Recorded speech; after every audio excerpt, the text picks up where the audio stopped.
नमस्कार बच्चों। आज सुनते हैं दुर्वासा ऋषि और पांडवों की कहानी। ऋषि दुर्वासा को उनके भयंकर क्रोध के लिए जाना जाता था। वह अक्सर किसी को भी बुरा शाप दे देते थे। उनके 10,000 शिष्य थे जो उनके साथ हर स्थान पर आते जाते थे।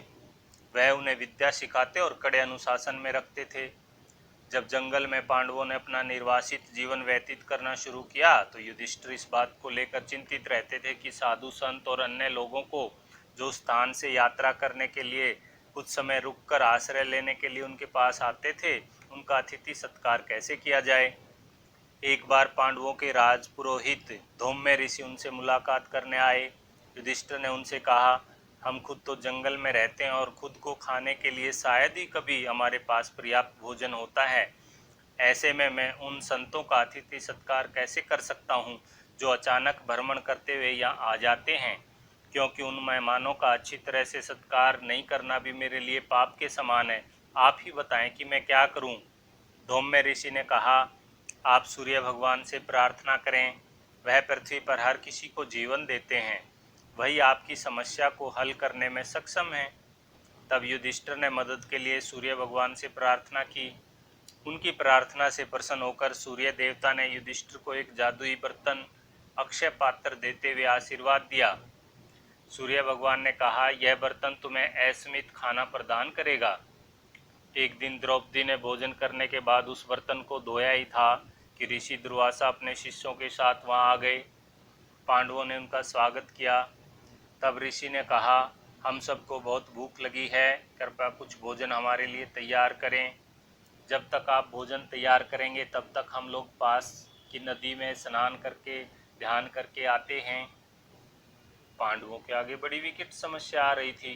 उनका अक्षय पात्र पूरी तरह से खाली था। यदि वे ऋषि और उनके शिष्यों को भोजन नहीं करवा पाते तो निश्चित रूप से ऋषि उनको श्राप देते। द्रौपदी ने भगवान कृष्ण से प्रार्थना करनी शुरू कर दी। वह जानती थी कि केवल कृष्ण भगवान ही उन्हें दुर्वासा ऋषि के श्राप से बचा सकते हैं। उनकी प्रार्थना पर भगवान श्री कृष्ण प्रकट हो गए। द्रौपदी भगवान को अपने बड़े भाई की तरह मानती थी। उसने उनसे कहा, हे केशव, हम सब भयानक मुसीबत में हैं। ऋषि दुर्वासा अपने 10,000 शिष्यों के साथ यहाँ आ गए हैं और वे सब बहुत भूखे हैं।